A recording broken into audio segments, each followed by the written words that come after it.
السلام علیکم، میرا نام محمد حسین اور میں پیش ہوا ہوں چینل کردار کے ساتھ۔ آج ہمارا سیشن ہے، چونکہ پہلے بھی سیشن ہو رہے ہیں، آپ لوگوں کو بتایا ہے، ویورز آپ کو بھی اب شامل کر لیا جاتا ہے۔ ہمارا مین مقصد تربیت سازی ہے، کردار سازی ہے۔ تو آج جو واقعہ پیش آیا ہے اکیڈمی میں، اس کے حوالے سے ہم شروع کریں گے۔ ایک بچہ جو ہے وہ لیٹ آیا اور اس نے سچ بتایا اور اسے کوئی سزا وغیرہ نہیں دی گئی، تو آج ہم سچائی کی اہمیت پر ہی بات کریں گے۔ تو میں آپ کو ایک واقعہ سناتا ہوں سچائی پر۔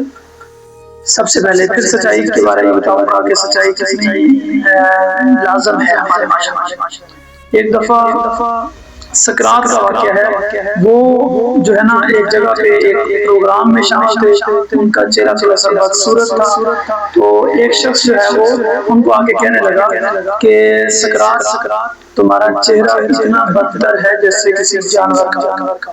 تو یہ چیز اس کے لیے بڑی ناگوار تھی، لیکن سقراط نے بڑی ہی جو ہے وہ آسانی سے اس بات کو برداشت کیا اور کہا کہ میرا چہرہ واقعی جو تم بول رہے ہو ویسے ہی خراب ہے، لیکن میرے اخلاق نے میرے اندر کے جانور پر قابو پا لیا، لیکن تمہارے چہرے کو خوبصورت ہونے کے باوجود تمہارے اخلاق نے تمہارے اندر کے جانور پر قابو نہیں پایا، اور تمہارا چہرہ تو خوبصورت ہے لیکن تمہارا باطن یعنی اندر جو ہے وہ بدصورت ہے جانور کی طرح۔ تو جو خوبصورتی ہوتی ہے وہ سچائی اور اخلاق پر ڈیپینڈ کرتی ہے۔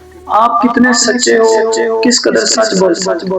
دوستو، نبی کریم صلی اللہ علیہ وسلم کی حدیث ہے، بے شک سچائی نیکی کی طرف لے کر جاتی ہے اور نیکی جنت کا راستہ دکھاتی ہے۔ صحیح بخاری۔ یعنی صادق الامین کہا گیا، یعنی صادق سچے تھے اور امین امانت دار تھے۔ سب سے زیادہ تعلیمات آپ صلی اللہ علیہ وسلم کی تعلیمات سے ہمیں ملتی ہیں سچائی کے بارے میں۔ تو ابھی اگر ہم بات کریں سچائی کی، تو ہمارا یہاں پہ ایک بچہ تھا، وہ لیٹ آیا کافی زیادہ، تو تقریباً آخری ٹائم پہ 15 منٹ رہ گئے چھٹی کو، تو وہ آیا اور آتے ہی میں نے پوچھا کہ کیا ہوا، تو کہتا ہے سر جی سویا ہوا تھا، آنکھ نہیں کھلی۔ میں نے کچھ بھی نہیں کہا تو بچوں نے کہا، سوال اٹھایا کہ سر جی آپ نے کچھ کہا نہیں۔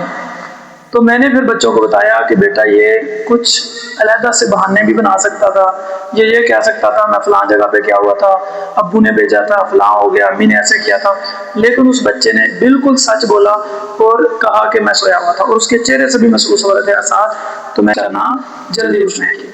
تو بالکل ایسے ہی آپ لوگ بھی کوشش کریں کہ ہمیشہ سچ کو آنچ نہیں ہے، ٹھیک ہے۔ وقتی آپ کو نقصان ہو سکتا ہے، تھوڑی بہت سزا مل سکتی ہے، لیکن ایک جھوٹ چھپانے کے لیے آپ کو یعنی ایک سچ کی جگہ پہ آپ جھوٹ بولتے ہو، ایک آپ کو گناہ مل گیا، اور اگر آپ ایک جھوٹ کو چھپانے کے لیے مزید جھوٹ بولتے ہیں، جیسے کہتے ہیں ایک جھوٹ کو چھپانے کے لیے 100 جھوٹ بولنا پڑتا ہے، تو 100 گنا اپنے ہاتھ لکھوانے کی بجائے آپ ایک سچ بول کر اپنے آپ کو سامنے رکھ دو۔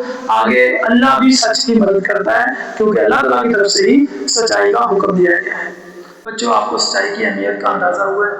آئندہ سے ہمیشہ سچ بولو گے، جو سچ بولے گا ہاتھ کھڑے کرے، ہمیشہ سچ بولنا ہے، کبھی بھی آپ کے سچ پر آنچ نہیں آئے گی۔ بس ہم نے بچوں کو جیسے سکھایا سمجھایا، کچھ آپ لوگوں میں سے بھی ٹیچر ہوں گے، کچھ والدین ہوں گے، بچے ہیں جو ہماری ویڈیو دیکھ رہے ہیں، تو ہمیشہ اپنے بچوں کو اپنے چھوٹوں کو سچ بولنے کی یقین کریں، اور اگر ہمارے چینل سے جو ویڈیو اپلوڈ ہو رہی ہیں اگر آپ کو پسند آتی ہیں تو اس کو چینل کو سبسکرائب کریں، دوسرے لوگوں کو شیئر کریں تاکہ زیادہ سے زیادہ لوگوں کا فائدہ ہو۔ آپ کی سپورٹ ہمارے لیے اہم ہے۔